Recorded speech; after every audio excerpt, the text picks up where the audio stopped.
बता रहे कि ब्राह्मण कहाँ से पैदा हुआ, क्षत्रिय कहाँ से हुआ, वैश्य कहाँ से हुआ, शूद्र कहाँ से हुआ, लेकिन उन्होंने ये नहीं बताया कि महिला भी पैदा हुई है और महिला का भी कोई स्थान है। Happy women's day. Thank you. Same day है। Happy women's day. Thank you. तो साथियों, कैसे आप सब? उम्मीद आप सभी लोग ठीक होंगे। और आज की जो तारीख है वो है 8 मार्च और आज ही के दिन मनाया जाता है विश्व में जागतिक महिला दिवस साथियों। और इस महिला दिवस के ऊपर में काफ़ी सारी चीज़ें आज के ब्लॉग में होने वाली है। जैसे कि अगर हम बात करेंगे कि आखिर ये महिला दिवस क्यों मनाया जाता है, पूरे विश्व के अंदर में ये क्यों मनाया जाता है, जो थोड़े बहुत अधिकार आज हम देखते हैं कि महिलाओं को मिल पाए हैं, आखिर ये किसके बदौलत है, किसके कारण ये सारी चीज़ें हो पाई है। तो इन तमाम सवालों के जवाब लेकर आज का ये व्लॉग होने वाला साथियों। तो व्लॉग में आखिर तक के जरूर बने रहिएगा। चैनल को सब्सक्राइब नहीं किया है तो जाइए और अभी जाकर चैनल को सब्सक्राइब कीजिए और बेल आइकन को भी प्रेस करिए, जिससे मेरे व्लॉग की नोटिफिकेशन सबसे पहले आपके तक के पहुंचे। तो चलिए व्लॉग को कंटिन्यू करते हैं। तो साथियों, आज वुमेन्स डे के ऊपर में मैं सोच रहा हूँ कि कुछ ना कुछ सरप्राइज़ मम्मी को दिया जाए और देखते हैं कि उनके रिएक्शंस कैसे होंगे। और पॉसिबल करिए कि आप भी किसी तरीके से अपने घर परिवार में जो महिलाएं हैं जिनका योगदान हमारी ज़िंदगी में बहुत ज़्यादा इंपॉर्टेंट है, उनको कुछ ना कुछ ऐसा स्पेशल फील कराए जिसकी जिम्मेदारी आपकी बनती है। तो देखते हैं मम्मी के क्या रिएक्शंस होने वाले। तो साथियों, सुबह से मैं एक चीज़ नोटिस कर रहा हूँ कि काफ़ी सारे लोग जो है ये आज इस जागतिक महिला दिवस के उपलक्ष्य पर व्हाट्सएप पर स्टेटस रख रहे हैं, फेसबुक पर, इंस्टाग्राम पर, हर एक तरीके से लोगों को विश कर रहे हैं और उन्हें बता रहे हैं कि इन महिलाओं के माध्यम से, इन तमाम तरीके के लोगों के कारण ही आज हम जो जिंदगी जी रहे हैं, इनके ही बदौलत है, इनके ही त्याग तपस्या और बलिदान के कारण है, इनके संघर्षों के कारण हम ये सारी चीज़ें हमको अधिकार मिल पाए हैं। तो ये इस तरीके से पॉसिबल क्यों हो पाया, आखिर क्यों ऐसा संभव हो पाया है, ये सवाल आज के इस व्लॉग में आपको उसका जवाब आखिर तक के आपको जरूर मिलने वाला नहीं। तो साथियों, आज जागतिक महिला दिवस के उपलक्ष्य पर मुख्य रूप से अगर मैं बात करना चाहूँ, जो इस वर्तमान की महानायिका परम आदरणीय बहन कुमारी मायावती जी, जिनका फोटो मैंने अपने घर पर लगाया हुआ है, तो जिनके बदौलत बहुजन समाज पार्टी और साथ ही बहुजन समाज को एक सच्चा नेतृत्व मिल पाया है। उनका जो संघर्ष उनके युवावस्था से रहा, उस संघर्ष के कारण आज बहुजन समाज अपना राजनीतिक शक्ति आज अपना दर्शा पा रहा है। तो ये क्यों संभव हो पाया है? क्योंकि इस मूवमेंट की जो बागडोर है एक महिला के हाथ में है और परम आदरणीय बहन कुमारी मायावती जी ये कोई साधारण महिला नहीं है साथियों, इन्हें आयरन लेडी भी कहा जाता है।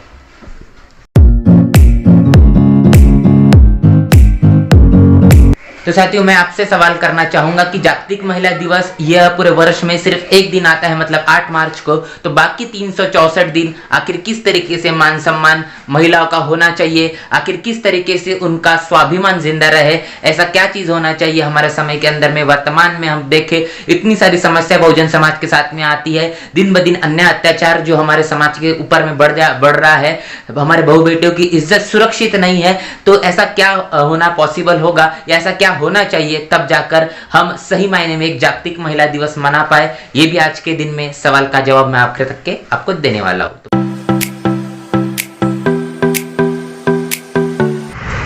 तो साथियों, अभी मैं मम्मी और ताई के लिए सोच रहा हूँ कि फ्लावर्स लूँ और देखते हैं कि उनके रिएक्शन क्या होते हैं। तो चलिए चलते हैं।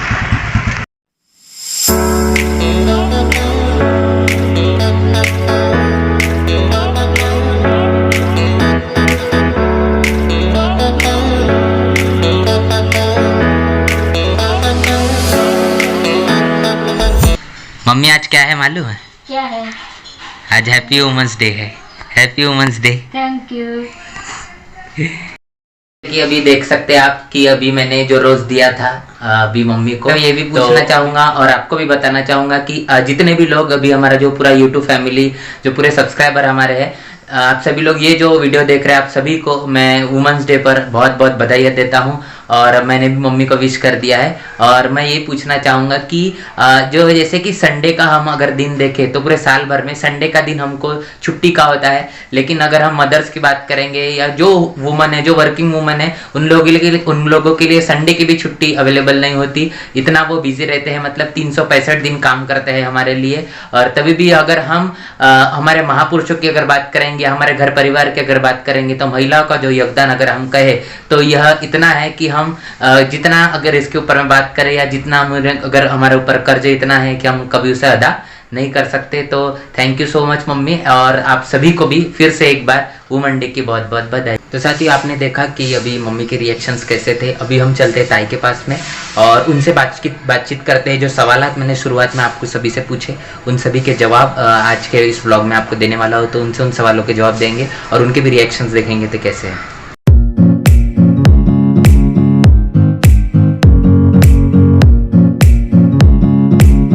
ताई जय भीम। जय भीम। Happy women's day.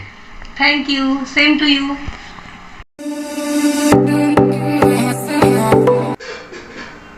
तो साथियों, आज हम जो जागतिक महिला दिवस मना रहे हैं, और इसी उपलक्ष्य पर मैं ताई से पूछना चाहूँगा कि वो क्या सोच रखते हैं इस जागतिक महिला दिवस के ऊपर।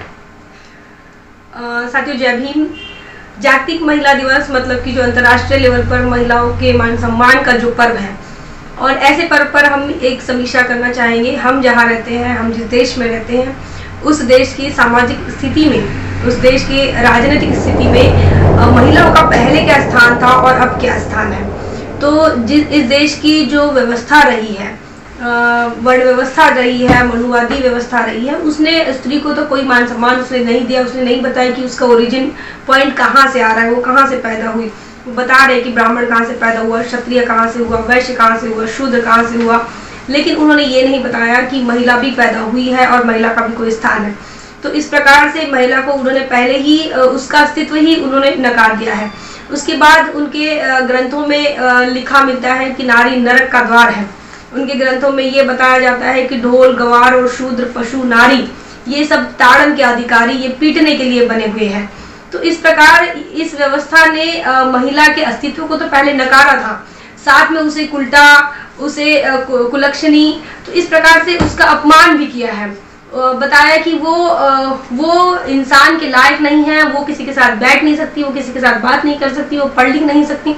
इस प्रकार से महिलाओं के साथ जो है वो एक अपमानजनक व्यवस्था बनाने का काम उन्होंने किया है। वही उसी सारी चीजों को खत्म करते हुए बाबा साहब ने जो संविधान लिखा, तो संविधान ने वो तमाम सारे हक अधिकार महिला को लौटाए, उसका मान सम्मान उसको लौटाया।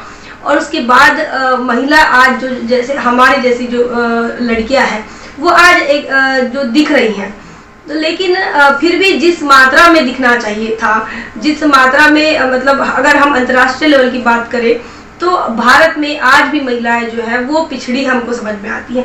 इसके पीछे का कारण ये भी एक है, एक तो जो मनुवादी व्यवस्था है वो समाज व्यवस्था का हिस्सा है। मनुवादी व्यवस्था जो है वो सामान्य लोगों के मानसिकता पर एक वो प्रभावित करता हुआ नजर आता है, और इसीलिए महिला जो है वो हमें कहीं ना कहीं सेकेंडरी नजर आती है। जैसी व्यवस्था ने बताया कि वो सेकेंडरी है, दुय्यम है, तो वैसे ही समाज के अंदर हमको नजर आती है। महिला के साथ अन्याय अत्याचार जो होते हैं, चाहे वो डोमेस्टिक हो, घरेलू हो, या फिर सामाजिक तौर पर हो, चाहे वो ऑफिशियली अगर वो जो काम करती है और वहां पर अगर उसके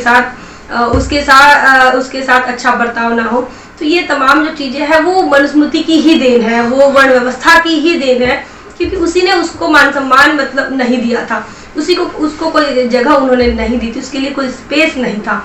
और इसीलिए आज जहाँ कहीं पर भी महिला काम करती है, तो उसे छोटी छोटी जगह पर बहुत बड़े जो समस्या है उसे फेस करना पड़ता है। और ऐसे में जो लोकतंत्र है, लोकतंत्र में महिला को एक वोट का अधिकार डॉक्टर बाबा साहब अम्बेडकर संविधान के माध्यम से देते हैं, लेकिन इस देश के अंदर जो सरकारें बनी, चाहे वो कांग्रेस बने या फिर भाजपा बने, तो ये इनका जो बेस है वो कहीं ना कहीं वर्ण व्यवस्था से ही बिलोंग करके आता है। ये उसी व्यवस्था को मानने वाले लोग हैं, उसी व्यवस्था का लालन पालन करने वाले लोग हैं, उसी व्यवस्था की रक्षा करने वाले लोग हैं, और इसीलिए उन्होंने भी जितना काम करना चाहिए था देश के अंदर महिला सशक्तिकरण को लेकर, महिला के मान सम्मान और महिला के सेल्फ रिस्पेक्ट को लेकर, तो वो काम ना कांग्रेस ने किया ना भाजपा ने किया। क्यों नहीं किया? क्योंकि उनकी धर्म व्यवस्था ने बताया था कि ये आपको नहीं करना है, आपको महिलाओं के मान सम्मान के बाटे नहीं जाना है, उसके लिए उतना काम नहीं करना है। जितने कुछ आज जो महिलाएं दिखाई दे रही है कांग्रेस बीजेपी के अंदर, वो तमाम जो है वो सवर्ण है। लेकिन ये एक और बात मैं बता दूं, इस व्यवस्था को तोड़ने का काम माननीय कांशीराम साहब ने किया।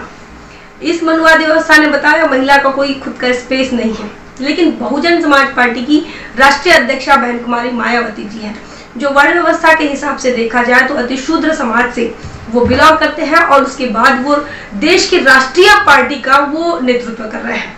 और आप अगर व्यूअर हमारे जो है वो बहुजन समाज पार्टी के फॉलोअर होंगे या वोटर होंगे, और अगर आप भी ये अगर सोच रखते हो कि अरे महिला है, महिला नेतृत्व है तो ये ताकतवर नहीं हो सकते, तो ये बहुत ही जो सोच है ये गलत है। और ये गलत फहमी हमको दूर करना पड़ेगा, क्योंकि हम फुले शाहू बाबा साहब के मिशन का काम करने वाले लोग हैं। और ऐसे में फुले शाहू बाबा साहब का जो मिशन है वो इक्वलिटी के लिए मिशन था। उन्होंने इक्वलिटी को एस्टैब्लिश करने के लिए उन्होंने अपना पूरी जिंदगी उन्होंने लगा, और मान्यवर कांशीराम साहब ने बहन कुमारी मायावती जी को नेतृत्व दिया। तो ऐसे में तमाम जो सारी महिलाओं की समस्या है, चाहे वो बहुजन समाज की हो, चाहे वो सवर्ण समाज की हो, तो ये समस्याओं को अगर कोई समझ सकता है तो वो बहन कुमारी मायावती जी बखूबी समझ सकती हैं। तो आज के इस अंतर्राष्ट्रीय महिला दिवस के अवसर पर हम अपनी आदर्श नेता बहन कुमारी मायावती जी इनके दीर्घायुष्य की कामना करते हैं और उनके अच्छे स्वास्थ्य की कामना करते हैं। और हमें फक्र है कि हमें ऐसी नेत्री मिली, हमें ऐसा नेता मिला कि जो सर्व समाज की बात करता है, वो महिलाओं की बात करती हैं, वो पुरुषों की बात करती हैं। और नारा लगाया जाता है कि नारी के सम्मान में बहन मायावती मैदान में। ये बहुत फक्र की बात है। और इसीलिए ये अंतर्राष्ट्रीय महिला दिवस के अवसर पर आप तमाम लोगों को बहुत बहुत बधाई।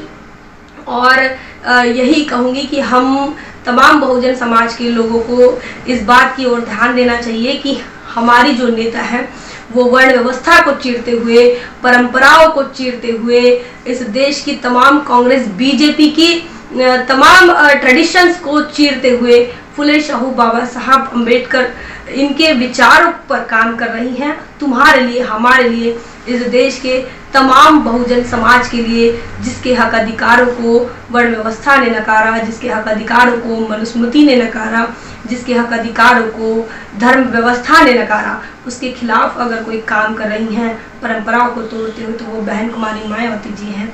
हमें उनके साथ बने रहना है। यही कहती हूँ। जय भीम, जय भारत। धन्यवाद। A few moments later. तो साथियों, फाइनली मैं घर पहुंच चुका हूं और जैसा आप सभी ने देखा कि आज के इस व्लॉग में ताई ने कितनी सटीक इन्फॉर्मेशन हमको दी है कि क्या चीज़ होना चाहिए और क्या चीज़ नहीं होना चाहिए। और साथियों, बाबा साहब की एक बात से आज के इस व्लॉग को हम खत्म करते हैं। बाबा साहब कहते हैं कि मैं किसी भी समाज की प्रगति उस समाज में रहने वाले महिलाओं की प्रगति से आंकता हूँ। तो आप मुझे बताइए कि आप महिलाओं की प्रगति किस तरीके से आंकते हैं, आपका क्या विचार है, कमेंट बॉक्स में जरूर बताइएगा साथियों। तो आज के इस व्लॉग में इतना ही, मिलते हैं अगले व्लॉग में। तब तक के लिए जय भीम, जय भारत।